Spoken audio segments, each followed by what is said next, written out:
Hello student, स्वागत है आप सभी को हमारे इस चैनल में। तो आज हम लोग पढ़ेंगे 12th इंग्लिश का चैप्टर फर्स्ट है प्रोज सेक्शन का Indian civilisation and culture.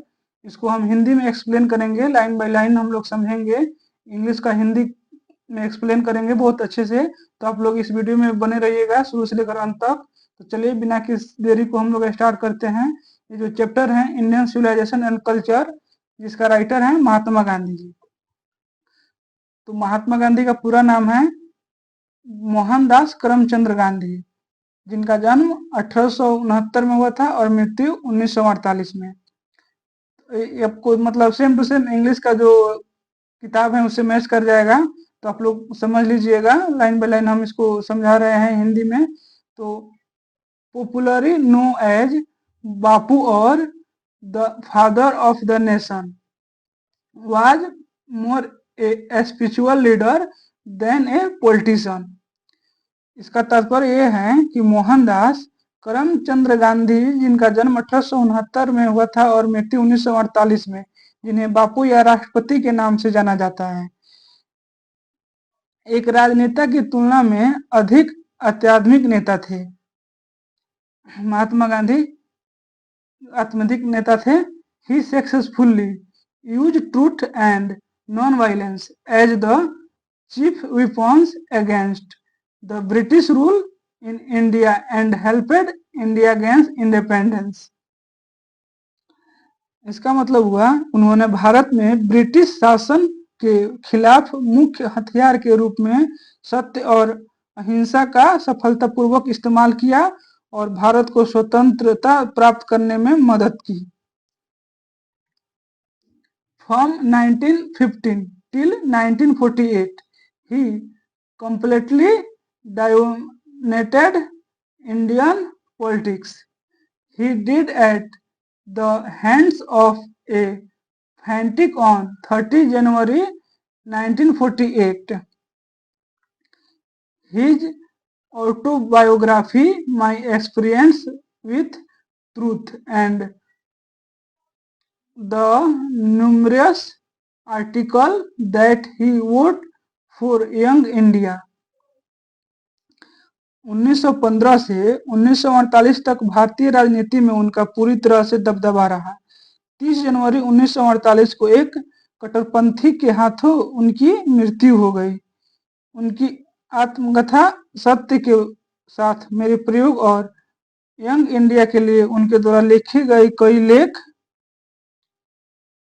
And the speech that he delivered on different oceans revel him not only as an original thinker but also as a great master of chess,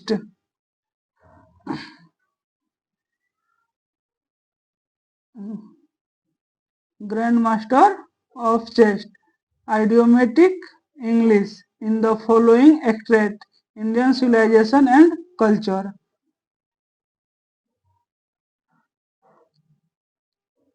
उन्होंने विभिन्न अवसरों पर जो भाषण दिए, उन्हें न केवल एक मूल्य विचार के रूप में बल्कि पवित्र जो इडियम और फ्रेज है, मुहावरा, अंग्रेजी भाषा में, अंग्रेजी ग्रामर में उनके महान गुरु प्रकट करते हैं।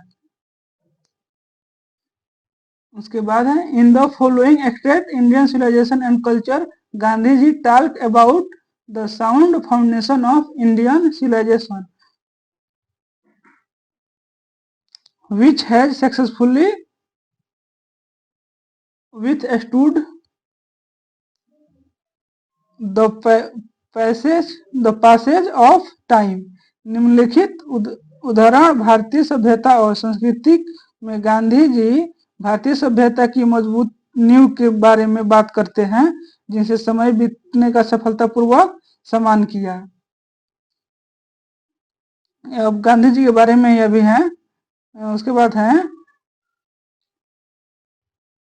The western civilization which has the tendency of privilege materiality cannot match the Indian civilization and elevate the moral wings।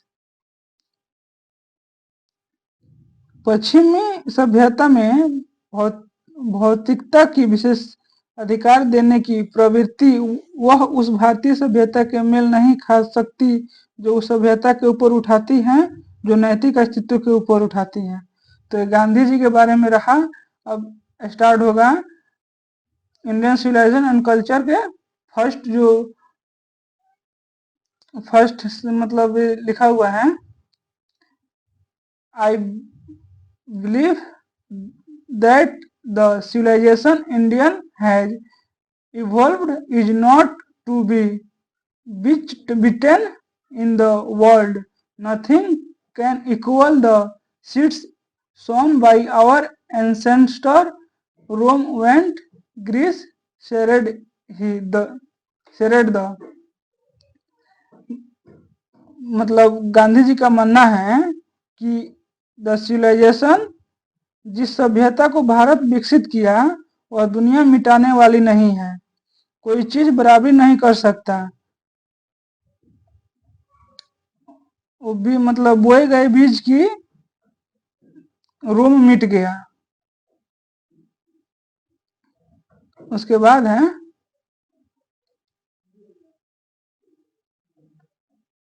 some felt the might of the France was broken.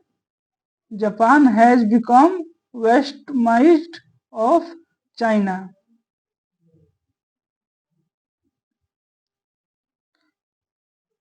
Nothing can be said.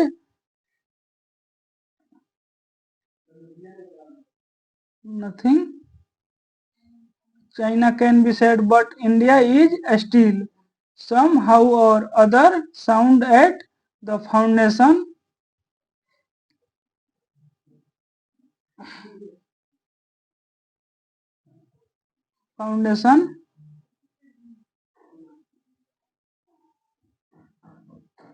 The people Europe learn their lesson for the writing of the men of Greece or Rome, which exist no longer in their former glory. In trying to learn for them, the Europeans imagine that they will above the mistakes of Greece and Rome.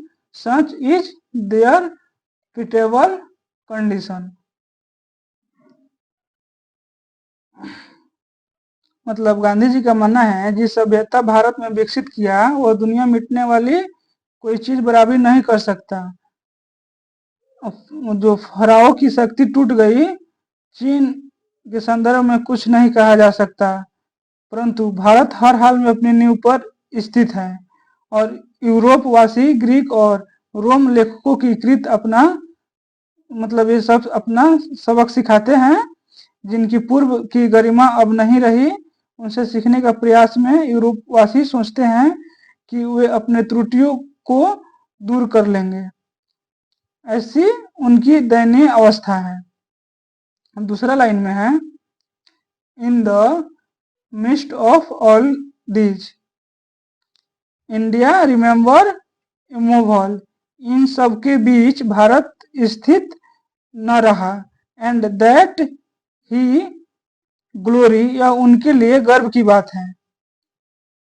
It is a charge against India, Bharat के विरुद्ध एक यूरोप है।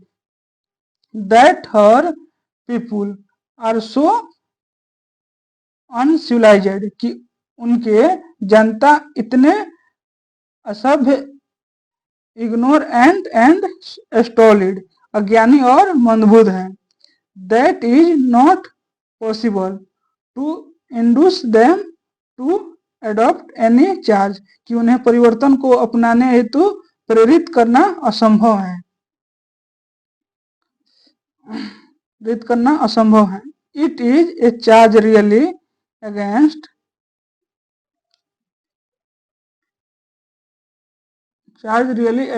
Our merit, लेकिन वास्तव में यह आरोप हमारे गुण के विरुद्ध है।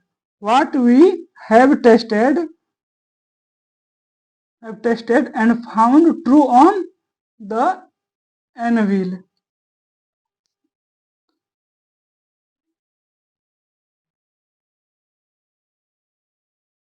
जिन्हें हमने मतलब जिन्हें हम अपने अनुभव की निहाई पर जांचा और परखा है। वी डेयर नॉट चार्ज, उसे बदलने का साहस हम नहीं कर सकते। Many trust their advice upon India, बहुतों ने अपना विचार भारत पर थोपा है। एंड सी रिमेन्स स्टेडी, लेकिन यह स्थिर रहता है। दिस इज हर ब्यूटी, यह इसकी सुंदरता है। It is the seat on चोर आवर होप, यह उसकी आशाओं का प्रहरी ढाल है। इंडियन सिविलाइजेशन एंड कल्चर,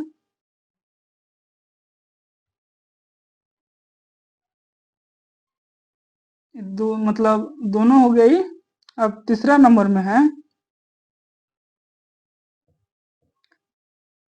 तीसरा number, civilization is that mode of conduct, सभ्यता आचरण का वह पैमाना है। Which point out to man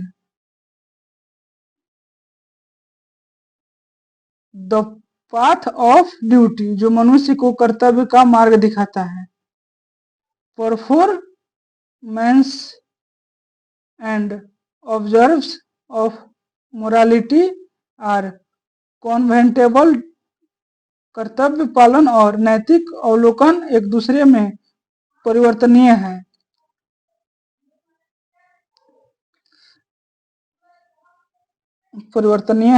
to observe morality is to attend mastery, माइंडेस्ट, अपने मन एवं विकार पर स्वामित्व प्राप्त करना ही नैतिक अवलोकन है। And our passions so doing, ऐसा करके वी नो आवरसेल्फ, हम अपने आप को जानते हैं। The Gujarati equivalent for civilisation means good conduct, Gujarati में सभ्यता का अर्थ अच्छा आचरण है। मतलब गुजराती में सभ्यता का अर्थ अच्छा आचरण होता है। अब 4 नंबर है, वो छोटा सा ही लाइन है। If this definition be correct, यदि यह परिभाषा सही है, देन इंडिया, तो भारत को as so many writers have so, जैसा कि अनेक लेखकों ने दिखाया है, has nothing to learn from anybody else, किसी ने कुछ सीखने की जरूरत नहीं।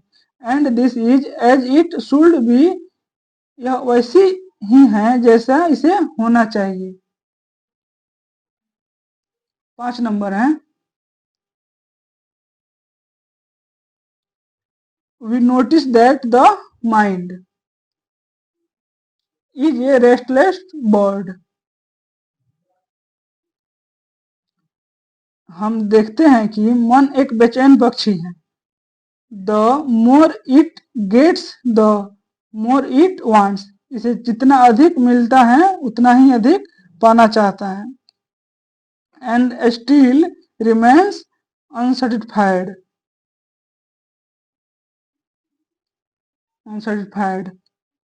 और फिर भी असंतुष्ट रहता है। The more we indulge in our passion, जितना अधिक हम विषय में लिप्त होते हैं, द मोर अनब्रिडेड दे बिकम, वे उतने ही अधिक बेलगाम होते जा रहे हैं।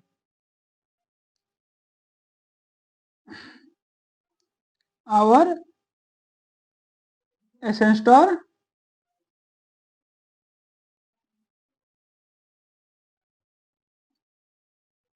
Therefore set a limit to our indolence, इसलिए हमारे पूर्वजों ने शक्ति की एक सीमा निर्धारित कर दी थी।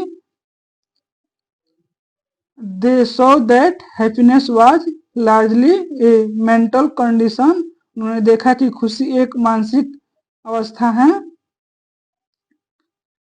मेंटल कंडीशन मतलब मानसिक अवस्था। उसके बाद 6 नंबर है, a man is not necessarily happy. A man is not necessarily happy because he is rich, or unhappy because he is poor. कोई आदमी धनी होने के कारण सुखी और गरीब होने का कारण दुखी यह जरूरी नहीं है. The rich often seen to be unhappy, the poor to be happy. धनी प्रायः दुखी और गरीब सुखी देखे जाते हैं. Million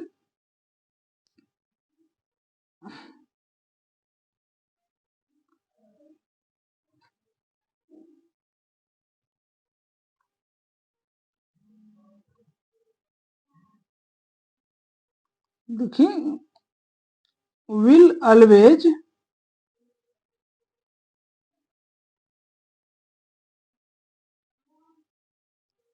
remains poor. लाखों लोग सदैव गरीब रहेंगे. ऑब्जर्विंग ऑल दिस, इन सभी बातों को देखते हुए, our ancestor divided us from luxurious and pleasure. हमारे पूर्वजों ने हमें विलासिता एवं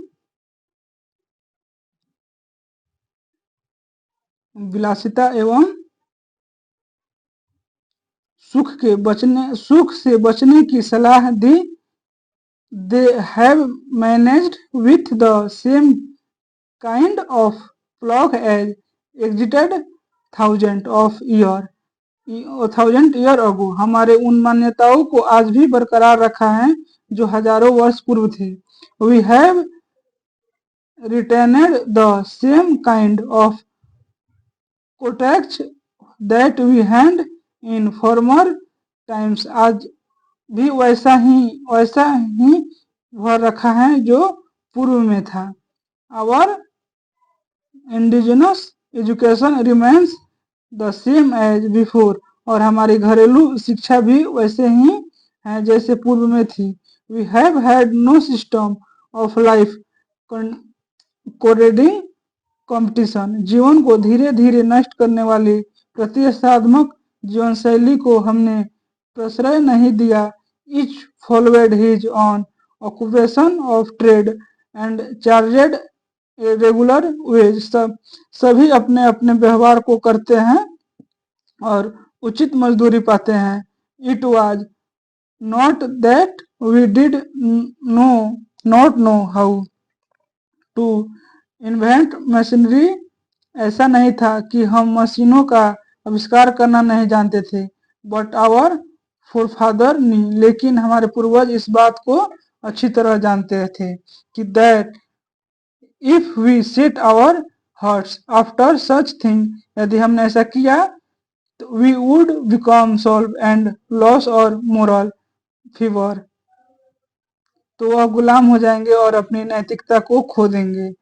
Therefore after due deliberation detected, इसलिए उन्होंने काफी सोच समझ कर निर्णय लिया that we should only do what we could with our hands and feet, कि हमने वही करना चाहिए जिसे हम अपने हाथों और पैरों से कर सके. They saw that, उन लोगों ने देखा कि our real happiness and health, हमारी वास्तविक खुशी एवं स्वास्थ्य consisted in proper use of our hands and feet, अपने हाथ और पैर को क्रियाशील रखने में. उसके बाद 7 नंबर है. 7 नंबर भी बहुत छोटा है. 7 नंबर है, दे फर्दर रिसोनेट, आगे उन लोगों ने विचार की या तर्क दिया भी बोल सकते हैं कि that large cities were a snare and a useless encumbrance, बड़े नगर बेझिल और एक बेकार जाल की तरह थे. And that people would not be happy in them, जिसमें लोग खुश नहीं रहेंगे। That there would be gangs of thief and robbers, उसमें चोरों के समूह, लुटेरे, prostitution and vice flowering in them, व्यवसाय एवं दुष्टतापूर्ण बुराइयों को बोलबाला तेजी से बढ़ेंगे। And that poor man would be robbed by rich man, गरीबों को धनिक लोगों के द्वारा लूटा जाएगा। They were therefore satisfied with A small village, इसलिए वे लोग अपने छोटे गांव में संतुष्ट थे। वो अपने छोटे गांव में संतुष्ट थे, वो बड़े गांव में नहीं जाते थे क्योंकि वहां लूटपाट बहुत ज्यादा होता था, इसलिए वो छोटे गांव में ही खुश थे। Small village. 8 नंबर है, 8 नंबर ध्यान से पढ़िएगा, आराम से वीडियो पॉज करके अपना सब पढ़कर समझ लीजिएगा। 8 नंबर है, they saw that kings and their sword, उन लोगों ने देखा कि राजा एवं उनके तलवार were inferior to the sword of ethics, नैतिकता की तलवार से छोटी थी। And they therefore held the sovereigns of the earth to be inferior to the rishis and fakirs, और इसलिए उन्होंने ऋषियों और फकीरों अधीन रहकर इस धरती पर शासन किया। A nation with a constitution like this, ऐसे संविधान के परिपूर्ण एक राष्ट्र is fitter to teach other than to learn, फॉर्म दूसरों से सीखने के बजाय उन्होंने शिक्षा देने सिखाने में कुशल है। This nation had courts, lawyer and doctors, but they were all within bounds, इस राष्ट्र के पास न्यायालय, वकील एवं डॉक्टर थे, लेकिन वे सभी बंधन नियंत्रण में थे।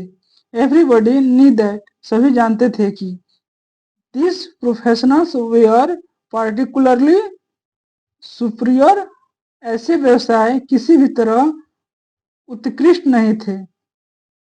Moreover these vakil and vaidya did not people, फिर भी यह वकील और वैद्य जनता को लूटते नहीं थे। They were considered people's dependents not their master, वह जनता पर निर्भर मानते थे, वह जनता के सेवक थे, मालिक नहीं। जैसे कि वो मतलब वो लोग थे, वो जनता को सेवक मानते थे, जनता का सेवा करते थे, मालिक नहीं मानते थे। जस्टिस वे टोलवेली फायर, अन्याय स्वीकार करने योग्य एवं पारदर्शी था। The ordinary rule was to avoid courts, न्यायालय से दूर रहना साधारण नियम था। There were no touts to lure people into them, लोगों को ठगने या उलझने वाला दलाल या बिचौलिए नहीं होते थे। मतलब वहां लोगों को ठगने के लिए कोई भी आदमी नहीं था, वहां लोगों पे किसी का मतलब बात का मतलब फर्क नहीं पड़ता था, वहां का लोग किसी से नहीं लुटाते थे, वो अपने आप में खुश रहते थे। Evil too was noticeable only in and around capitals, यहाँ बुराई भी केवल राजधानी एवं उसके आसपास देखी जाती थी। The common people lived independently, सर्वसाधारण स्वतंत्र रूप से रहते थे। And followed their agriculture occupation and, अपने कृषि कार्य में लगे रहते थे। They enjoyed true home rule, वह सच्चे घरेलू कानून स्वराज का आनंद लेते थे। ये 8 नंबर है, तो आज इतना ही हम लोग रहने देते हैं। तो आप लोग इतना समझ लीजिएगा, फिर नेक्स्ट वीडियो में हम 9 से शुरू करेंगे। और वीडियो आप लोग को अच्छा लगे तो वीडियो को लाइक और चैनल को सब्सक्राइब जरूर करिए। तो मिलते हैं नेक्स्ट वीडियो में, तब तक के लिए थैंक यू।